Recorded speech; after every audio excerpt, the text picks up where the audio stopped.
Tesla is investing heavily into the robotaxi and cybercab rollout. We have prepared a model where we value the Tesla stock, and I think it's about time to talk about this because as investors, we're actually in a pretty tricky situation right now. We're investing in a company that of whose valuation really depends on a business that currently doesn't even exist. So this is akin to maybe Netflix prior to launching the streaming service, or Amazon prior to launching AWS. So you have a business, but the actual valuation and the actual future of the company are going to come from a very different part of the business. So the economics are going to be very different. So in the case of Tesla, the economics will be coming from what we call the cybercab business.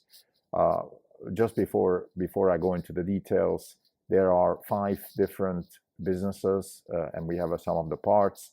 One is what we call the car, one is energy, one is FSD, one is cybercab, and one is robots. So together we get to a fair value currently of $550 a share at a 21% discount rate. The discount rate is weighted. So we weighted by business parts. So for example, the car business, we have a 15% discount rate, and for the cybercab, we have a 25% discount rate. So we weighted by the valuation, and then we get 21%. So in other words, what that means is if the stock today was $550 a share, we would expect to make 21% annualized over the next 5 years. So we're talking, this is a 5-year model. Before I go into the details, just for people who are new to this type of modeling in general, there's of course many variables that you can deal with here. One, of course, is the discount rate. Another one is the time frame, right? How long out do you go? 5 years, 10 years? For people who are interested in the actual mechanics, there's plenty of Coursera courses for this. But I would recommend actually 0 to 1 by Peter Thiel as a book to be read anyway. I mean, not just for this, but in that book, Peter really outlines the biggest driver of value for any kind of disruptive investor. And that is, you have to have a very good sense for the long tail, because that's where most of your value comes from. And this is very frustrating for a lot of people, right? You think about it this way, like you're walking down a path and you see certain things on your path, but your destination depends on things that you might be able to see, but they're very far away. So you have this constant, fight within yourself, which is, what is it that I see right in front of me versus where is the actual value? Another analogy is the searchlight paradox, which is the drunken person that has lost their key, and he is looking for the key around a lamp, and the policeman comes and says, what's going on? He says, I lost my car key. And the policeman says, well, why are you searching here? He says, well, because that's where the lamp is. And obviously that's the wrong way to do a search in this particular case, because the key could have been lost anywhere. I think we humans have a tendency to fall to the searchlight paradox because it's kind of our best guess, right? And that's how we evolved over thousands of years.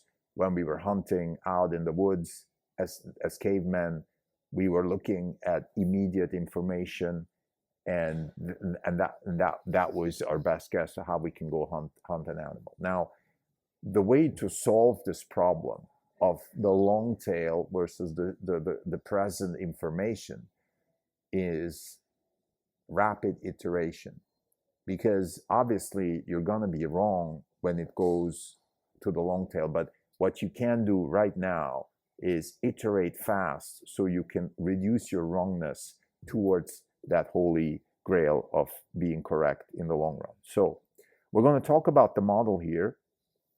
This prelude was more to give people a bit of a sense for where we stand. So out of the $550, half is cybercab, 1/3 is energy. So basically energy and cybercab are 2/3 of the valuation of the company.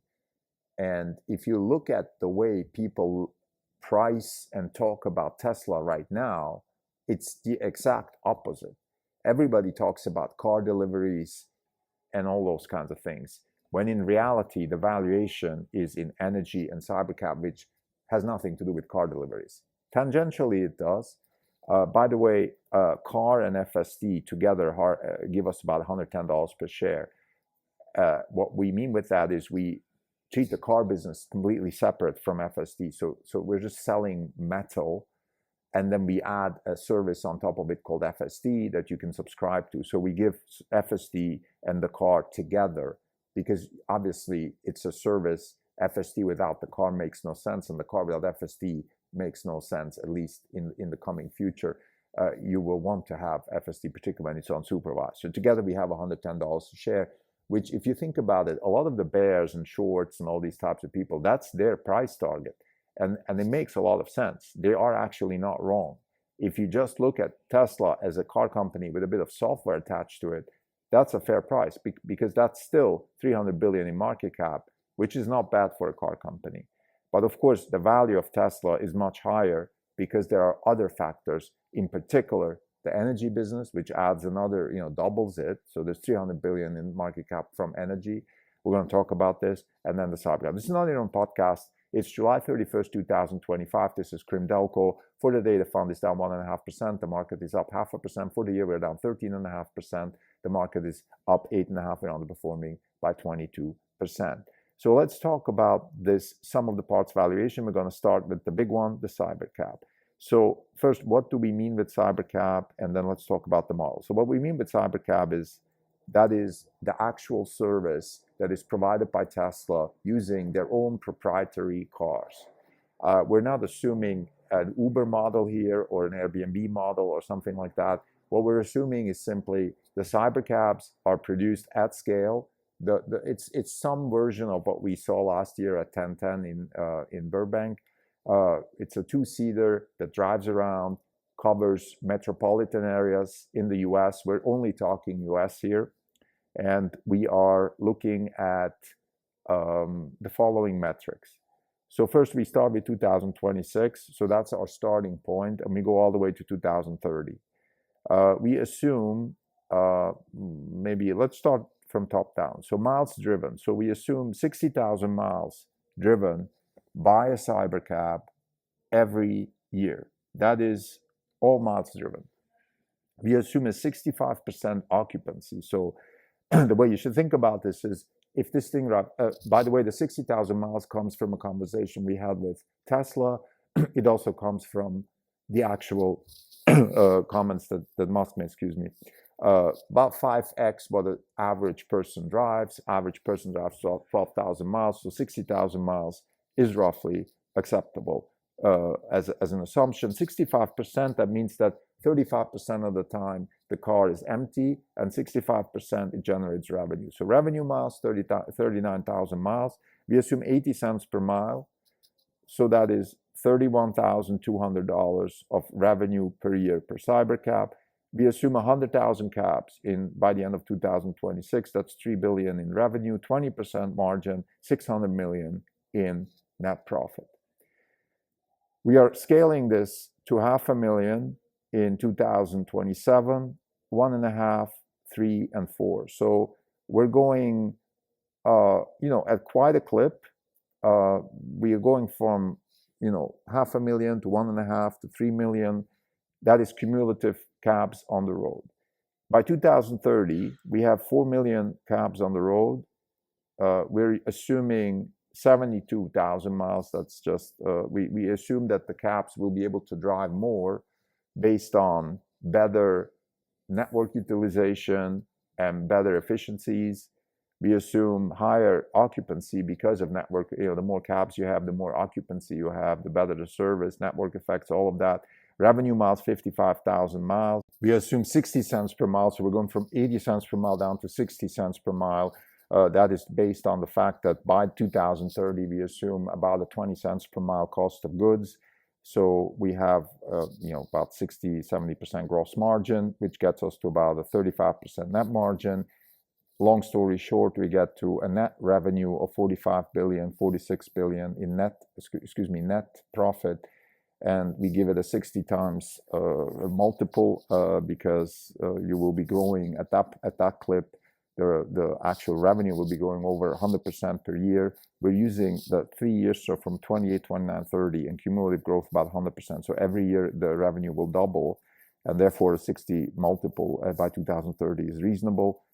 That's a pretty low PEG ratio. So we get to about 2.8 trillion in market cap, 25% discount rate, which gets us down to about 800 billion, and that is about $230 a share.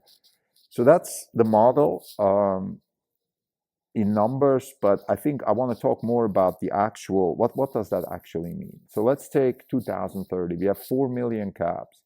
What's crucial about the cab idea is also the idea, okay, like how many cabs do we actually need? Or how many cabs does the market even, sustain, right? And if you think about it, like you can have, let's say, each person that uses the robotaxi service uses the robotaxi service twice a day. Like it's usually you go to work, you come back. You go to a bar, you come back. You go to a friend, you come back, right?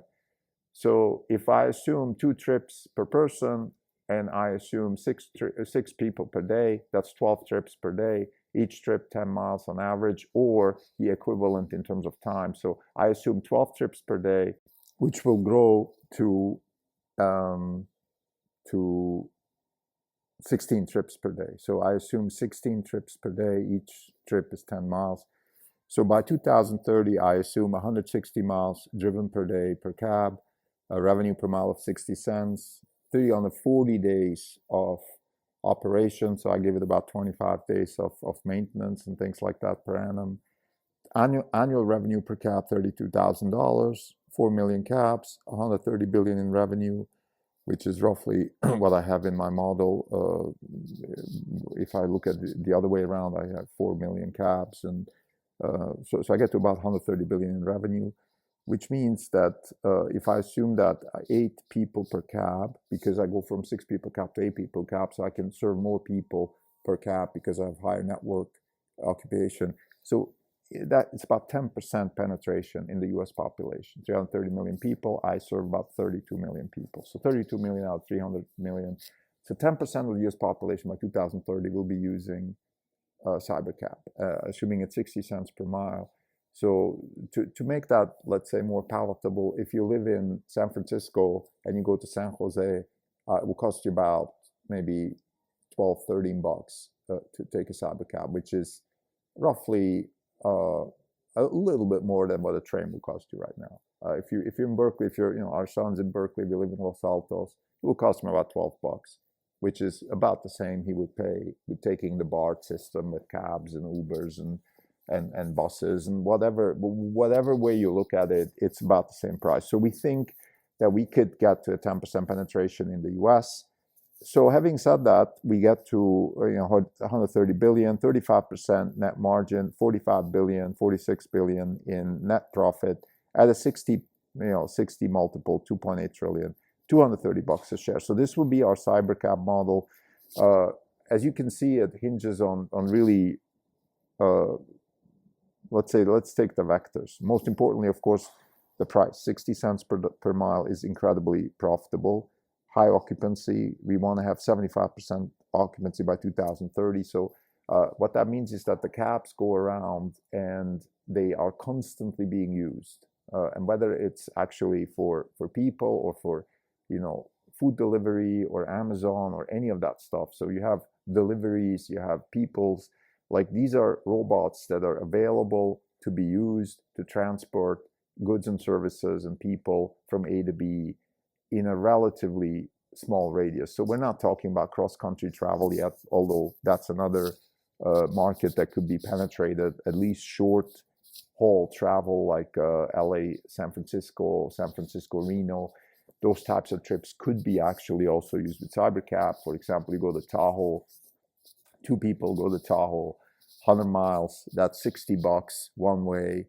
Up there, you use the Cybercab to go to the ski area and all that. So you could potentially use it. That takes away the fun, maybe taking a car off-road and things like that. But just for people who, let's say, stay in Olympic Valley and ski, a cybercap actually could make a lot of sense because, you know, parking and all of that stuff is a huge headache in ski resorts. So we could have that market also. We're assuming, again, we're assuming 160 miles per day driven, serving 8 people. If you drive more, so if we have more, let's say, mid to short haul travel, you know, if I go from here to the Santa Cruz, let's say I surf a lot, go to Santa Cruz, I might actually take a cybercab. You know, it's 25 miles. That's about, let's say, $15 one way. Now that's probably more a convenience thing because parking is not an issue in Santa Cruz, but in LA it is. So if you go, you know, surfing in Malibu, you might actually take a cybercab. So that I think these assumptions make sense. Like when we do these types of models, it's very important to calibrate them also against, is that even feasible, right? If my model assumes that half the population uses cybercabs, then that's probably a bit aggressive. But 10% is definitely in the ballpark. 4 million accumulated cabs by 2030. That is in the ballpark also because that's what Tesla actually wants to do, 2 to 4 million cars per year. So if we're, let's say, full production by 2030, we can do 4 million a year. So 4 million accumulated by then is definitely in the cards. So those are the kinds of assumptions we make in order to justify the valuation that we have here. The next big item is energy. So what does energy, what's the energy business exactly? So the energy business is the gigawatts deployed in terms of storage, that is megapacks, that is power walls. We have 40 gigawatts this year. That is a real number. We double it next year. That is, you know, Shanghai, so that's real. And then we keep growing 50% per year all the way to 2030. Now that's aggressive, but having done some work on electrifying data centers, electrifying the US, that's realistic. I think we need batteries plus. Plus means, let's say, renewables, gas, what the US needs, and by the way, the world, but we're focusing on the US here. Actually, no, I shouldn't say that. There's also China here. Whether it's China or the US, electrifying industries is going to become a national security priority for various reasons. One of them is simply oil independence. Electricity is something you can generate at home. Oil and gas, not always. Sometimes they are, like in the US, but not every country has that luxury. India doesn't have it, China doesn't have it, Europe doesn't have it. So the countries that have oil usually don't have industries. The countries with industries don't have oil other than the US. So having said that, we think that this deployment schedule actually makes a lot of sense. We're now at $300,000 per gigawatt hour. We're reducing the price by 5% every year. We have revenue growth of about 40% because we have 50% growth in deployment, but 5% decline in price. And we have roughly a stable margin. So that gets us, you know, we're assuming a PE of 50 here based on roughly what today electrification type stocks like GE and Eaton and Siemens Energy trade. So that gets us to 850 billion, 50% discount rate here, $133 a share. So what are the big assumptions here?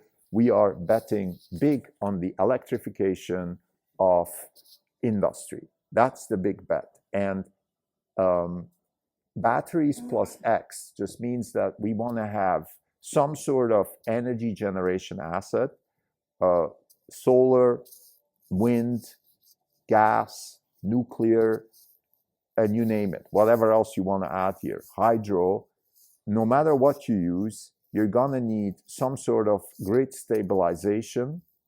And another vector that is interesting here is grid independence. So there's two directions here. One is we're going to keep using the grid.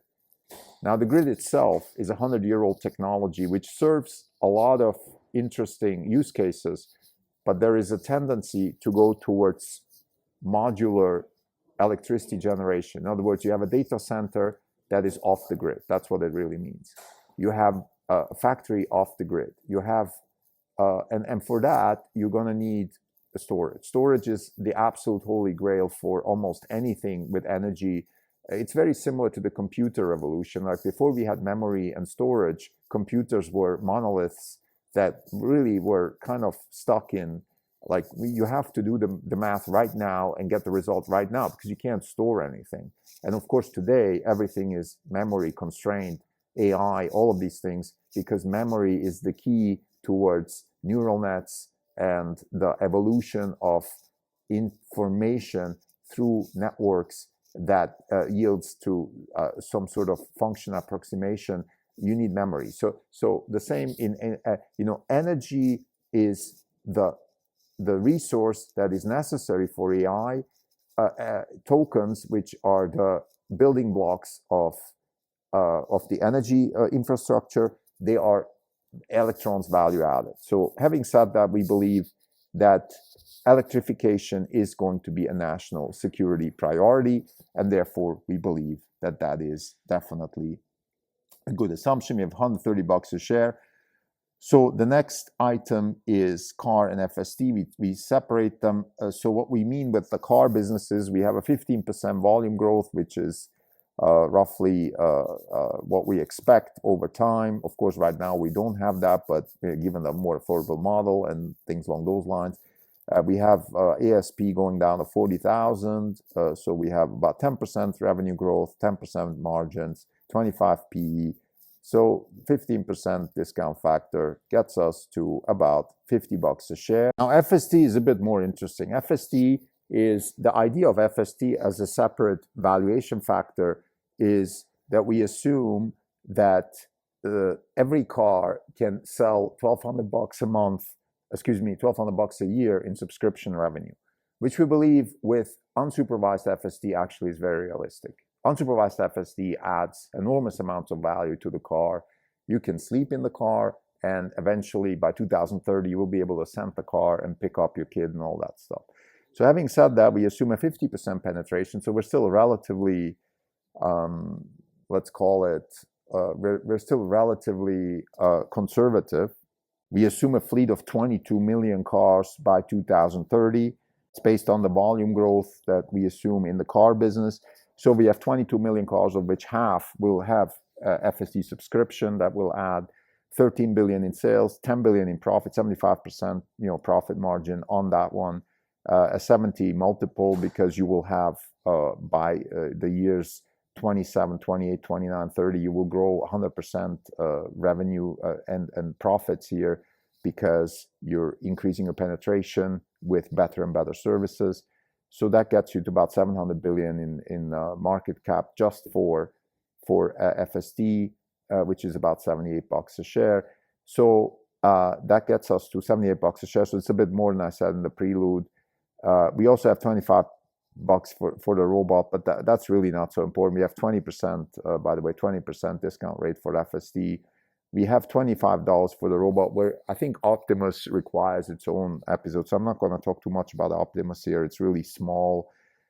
So together we have $530 a share. So what does that mean? $530 a share again means that at a 21% discount rate that we assume with $530 a share, we can still make 20% per annum. By the way, this does not include any kind of cash flow analysis. So this is just based on multiples. A proper DCF would also account for all the cash flows that we accumulate by 2030, which is substantial, but we also assume lots of investments. So we kind of assume no free cash flow. That's the point here, which is fine. That's an assumption I think we can take. So this is the model. We're gonna have it published probably. I'm not quite sure how we're gonna do this.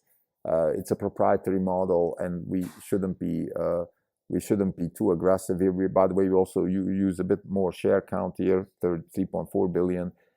So we really are, I think, modeling this company as what's possible here and what's realistic. And therefore, I think it makes sense to have, let's say, our target for this year is 650. People always tell us, where would you be a seller? And I would be a seller at 650. Next year, I would add 21%, which is about 790. So this year we're sellers at 650. Next year we're sellers at 790. That just means that at these levels, it's indifferent whether we own Tesla or Bitcoin, which is our cost of capital, and therefore we would prefer to own Bitcoin than versus Tesla, because the execution risk of Bitcoin is much less than Tesla. So that's, in a nutshell, how we think about this. We can have a whole different episode about Optimus, which of course could add another few $100 a share, but we're not. We have, like I said, $25 here. And more importantly, also, I think we should talk more about the actual cost of capital, which is Bitcoin for us. So when we value a business, it better give us at least the kind of return that Bitcoin is offering us. And even then, it's probably more interesting to invest in Bitcoin than in Tesla. So Tesla right now is valued as such that it makes a lot of sense to own the stock. It's risky, but it makes a lot of sense. I understand the frustration of people. I think if you look at the model, you realize that most of the valuation comes from businesses that right now are not even in the cards, right? When we look at deliveries per a quarter, that's $50 a share. FST is $80, Energy $130, Cybercap $230, $240. Those are the, it's the smallest part of the business. So imagine if you looked at Netflix and you only look at, CDs shipped. If you looked at Amazon and you look at how many books they sold, if you looked at Google and you just look at the maybe the traditional search business for small businesses or something, which has obviously over the years declined in importance, and other businesses have gained traction. So there's a lot of examples like that I could pinpoint, particularly those where companies pivoted. This is a classical pivot, but it's not a pivot out of, let's say, oh, we found a new business, let's get there versus here. This is just simply, this is simply the technology curve is going that way. We're going with the technology. We're deploying AI in robots. We're starting with the car. We're eventually going to Optimus, and those are you could say, like, it's almost a necessity.